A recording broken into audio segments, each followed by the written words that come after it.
जय जय Shivdhara.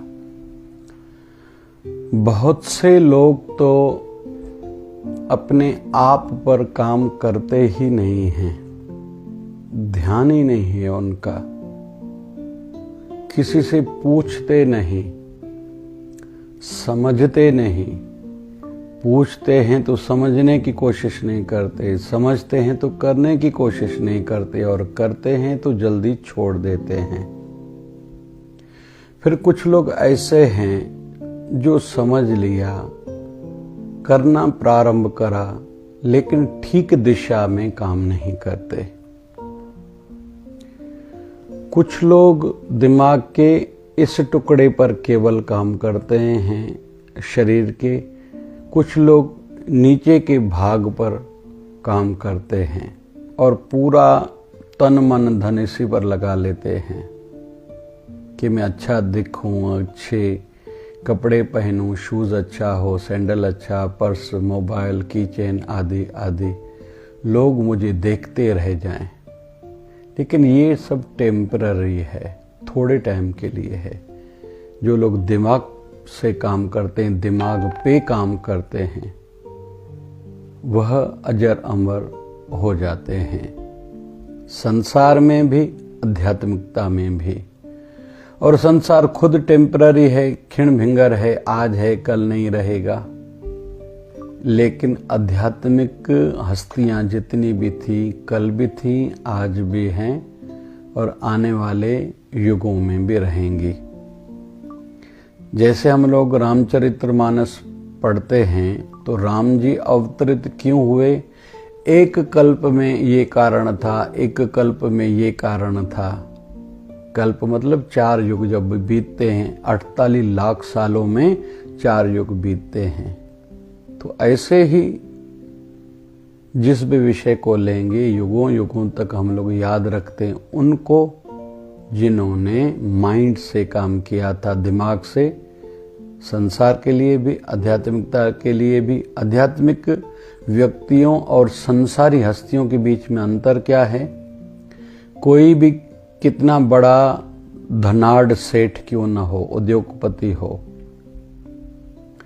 Multi billionaire हो, उसके सामने प्रार्थना हाथ जोड़ के नहीं करेगा। लेकिन उसके विपरीत कोई फकड़ साधु हो, खाने को ना हो, उसके सामने भले शरीर करके ना भी रहे, लेकिन उनकी प्रतिमा मूर्ति के सामने हर कोई हाथ जोड़ के कहता है मुझे आप आशीर्वाद करना। ये बड़ा अंतर है। इसलिए माइंड लगाएं संसार उन्नति के लिए भी, लेकिन अधिक लगाएं आध्यात्मिक उन्नति के लिए। तो थोड़ा आज समझेंगे कि बहुत से लोग केवल काम करते हैं शरीर के निचले भाग पर और कुछ लोग इधर। तो हम लोग जो भी काम करते हैं उसके पीछे कोई न कोई स्वार्थ, कोई इच्छा, कोई इंटेंशन, भावना रहती है, तभी हम लोग काम करते हैं। और इसको समझें तो हम लोग टारगेट से काम करते हैं, कोई लक्ष्य रहता है, कुछ पाना रहता है। कुछ कामों में हमारी डेडलाइन रहती है। मुझे तो 2 साल के बाद कार लेनी है, 6 महीने के बाद मोबाइल लेनी है, बच्चे को पढ़ाने के बाद ये करना ही है, बच्ची की विवाह के टाइम पर मुझे ये करना ही है, बेटे के विवाह के टाइम पर मुझे उसके लिए नया घर बनाना ही है। टारगेट्स हैं ये। 2 साल के बाद नया धंधा, फैक्ट्री, दुकान खोलना ही है, मॉल खोलना ही है, नया काम मुझे शुरू करना ही है। ये टारगेट्स हैं, लेकिन वो तो डेडलाइंस, और लगभग उसमें सक्सेसनेस, सफलता मिलती है। उसके विपरीत हमने जो निर्धारित किया लक्ष्य, टारगेट रखा, अगर डेडलाइन नहीं है तो पता नहीं वो होगा भी सही या नहीं होगा। और 1 साल वाला काम 10 साल के बाद हो, हमसे ही ऐसा हो सकता है। और लेकिन केवल कारण रहता है डेडलाइन का न होना। इसलिए जो भी काम करें खुद के लिए डेडलाइन निश्चित करें। जैसे सिंपल है, स्टूडेंट को हम लोग कहते हैं हर साल आपको खुद का रिकॉर्ड तोड़ना है, लेकिन एग्जाम में देरी है तो टेस्ट में, वीकली टेस्ट है, मंथली टेस्ट है, जो भी आपके प्री एग्जाम्स होते हैं उसमें खुद का रिकॉर्ड तोड़ते जाओ। खुद के एग्जामिनर खुद बनो, ढूंढो कहाँ कमजोरी है। वैसे ही धंधे वाले भाई, हर साल मुझे खुद का रिकॉर्ड तोड़ना है। महिलाएं घर में रेस्पेक्ट, इज्जत चाहती हैं, तो ऐसा कुछ करो कि आपकी इज्जत बढ़ने लगे, खुद का रिकॉर्ड खुद तोड़ो। स्पोर्ट्स वालों को कहते हैं कि आप 10 मिनट तक अगर जॉगिंग कर सकते हो, अभी 11 मिनट करो। एक्सरसाइज आप 20 मिनट करते हो तो 21 मिनट करो। धीरे धीरे वीकली 1-1 मिनट बढ़ाते जाओ। ऐसे हर फील्ड फैकल्टी में ध्यान वालों को कहते हैं 1-1 मिनट ध्यान बढ़ाते जाओ।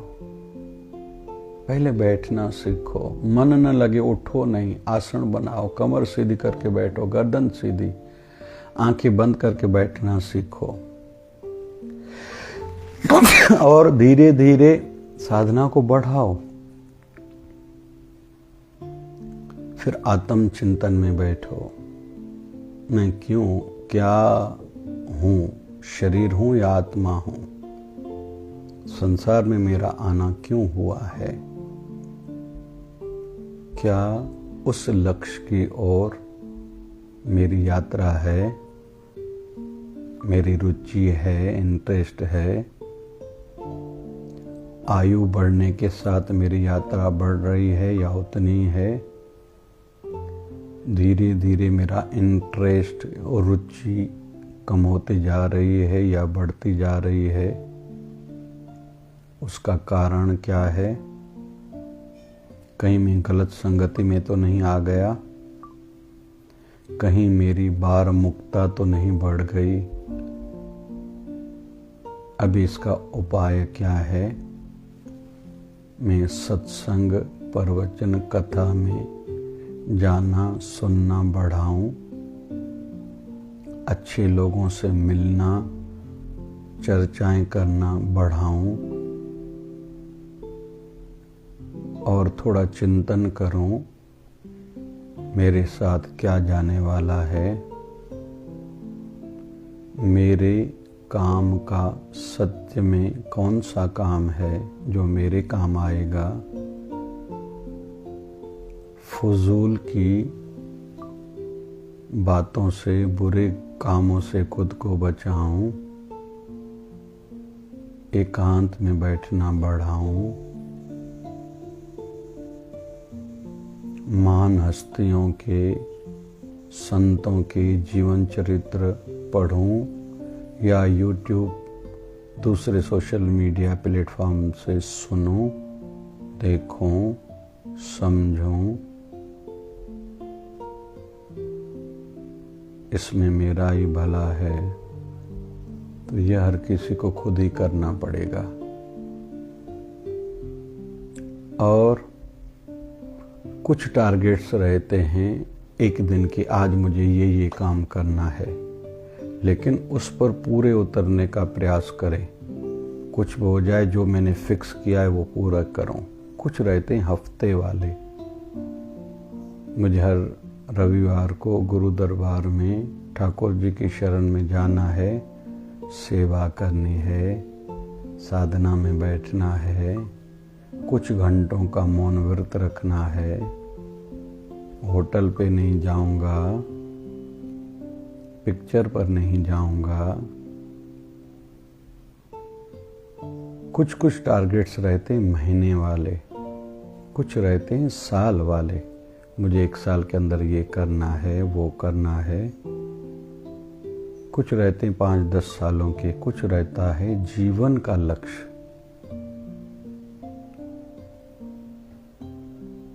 मुझे 1-2 सालों के बाद मंगनी करनी है, शादी करनी है, बच्चा करना है, दूसरा बच्चा करना है। ये रहते हैं कुछ सालों की टारगेट्स। इतने समय तक मुझे अपना घर ले लेना है, धंधा अपना हो, फैक्ट्री हो, मॉल हो, दुकान हो, जो भी, मैन्युफैक्चरिंग में जाऊंगा, नौकरी के साथ साथ साइड बिजनेस करूंगा, कुछ असेट्स ले लूंगा, और हर महीने इतना % अपने इनकम में से बचाऊंगा, वो खर्च नहीं करूंगा। मेरे जीवन में दान भी ज़रूर होगा, क्योंकि वो मेरे साथ चलने वाला है। सेवा भी ज़रूर करूँगा, क्योंकि उस सेवा का फल मिलेगा। संसारी किसी के काम का मुझे कोई विशेष फल मिलने वाला नहीं, टेम्पररी है। कुछ जीवन के लक्ष्य रहते हैं। जीवन का मुख्य ध्येय है ही प्रभु प्राप्ति। जैसे उदालक ऋषि गए हैं गुरु दर पर, दरवाजा बंद था, दरवाजा खटखटाया, अंदर से आवाज आई, कौन हो? बोले यही तो समझने आया हूं मैं कौन हूं, मैं संसार में क्यों आया हूं, क्या करना था, क्या मैंने वो किया, क्या उस दिशा में, उस डायरेक्शन में, उस काम में मैं लगा हुआ हूं, या ऐसे मेरा व्यर्थ जीवन जा रहा है। स्टूडेंट पढ़ाई करने के लिए जाए, पढ़ाई केवल न करे बाकी सब करे, तो किस काम का उसका काम है। धंधे वाला भाई धंधे पे जाए, पैसा कमाए बगैर बाकी सब काम करे, किस काम का वो काम। महिलाएं घर के काम में केवल ध्यान न दें, बच्चों की ओर, पति की ओर, घर के बुजुर्गों की ओर। छोटी बच्चियां सीखे नहीं अपने बड़ों से, वृद्ध माँ का ध्यान घर में न हो, बाकी बाहर की पूरी जानकारी हो, तो किस काम का ये जीवन है। पुरुष लोग बच्चों की ओर ध्यान न दें, पत्नी की क्या मनोदशा चल रही है, माँ बाप की स्थिति क्या है, भाई बहनों की जो साथ में रहते या अलग है, ये पता नहीं है। बाकी दुनिया का सब पता है कि इजराइल की क्या दशा चल रही है, रशिया यूक्रेन की स्थिति क्या है। तो किस काम का ये पूरा काम, अधूरापन रहेगा ही। वैसे ही जीवन में मैंने कमाया खूब हीरा और मोती, जीवन में मैंने कमाया खूब हीरा और मोती, क्या करूँगा यारो, कफन में तो जेब ही नहीं होती। तो जो यहाँ भी काम आए लेकिन वहाँ भी काम आए, अगर ऐसा मैंने नहीं किया तो किस काम का मेरा ये जीवन होगा।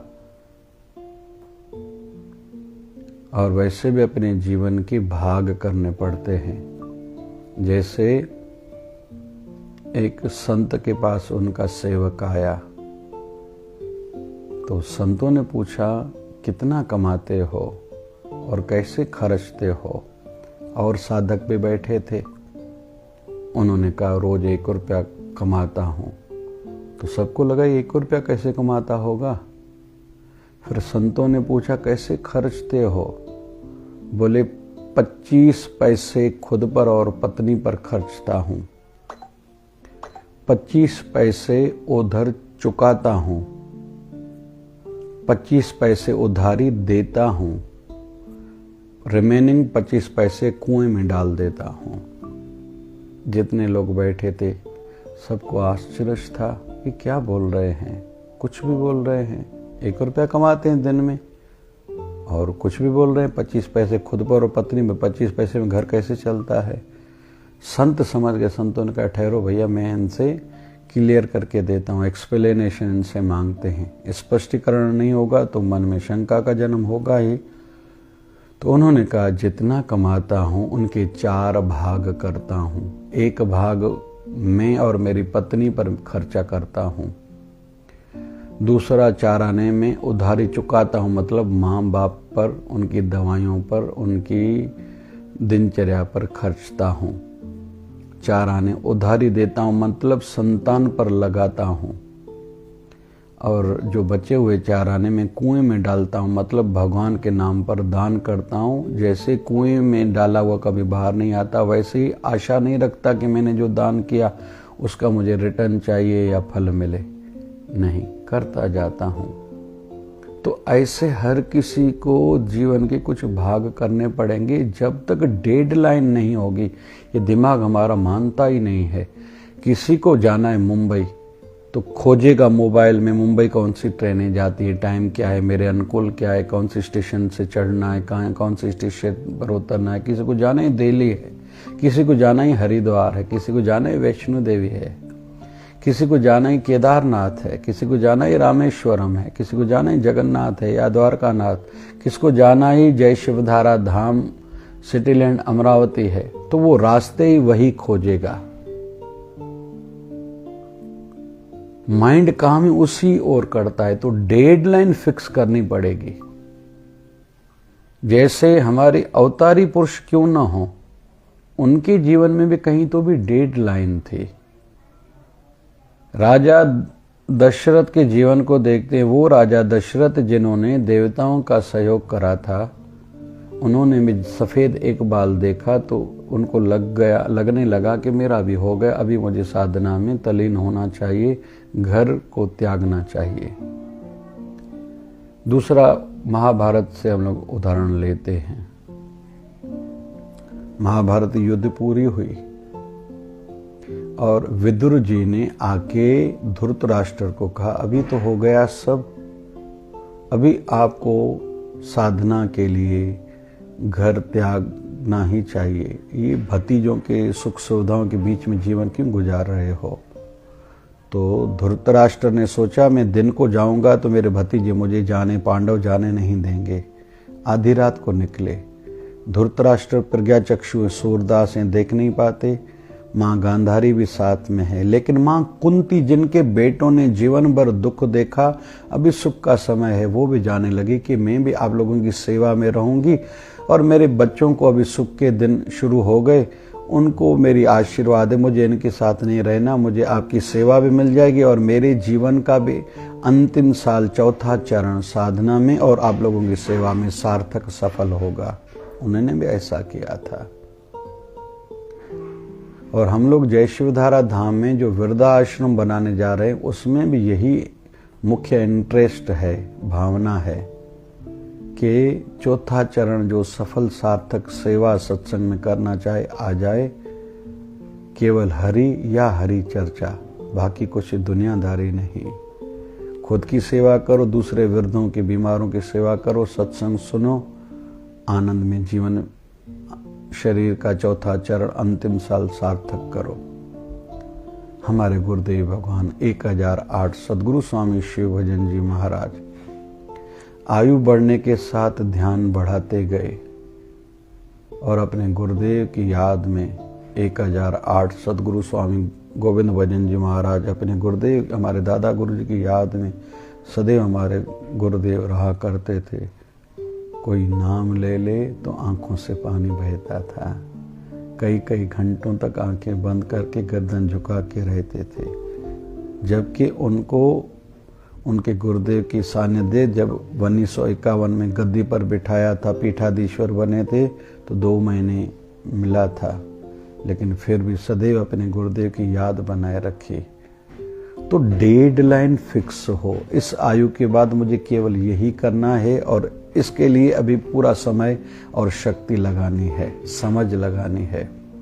जो ऐसा जीवन जिएगा, ऐसा कुछ करेगा, वो जीवन के बड़े बड़े टारगेट्स, जो सच्चे टारगेट्स हैं, परमानेंट टारगेट्स हैं, प्रभु प्राप्ति वाला टारगेट, वो प्राप्त कर पाएगा, सफल सक्सेस हो पाएगा। जय जय शिवधारा, जय जय शिव।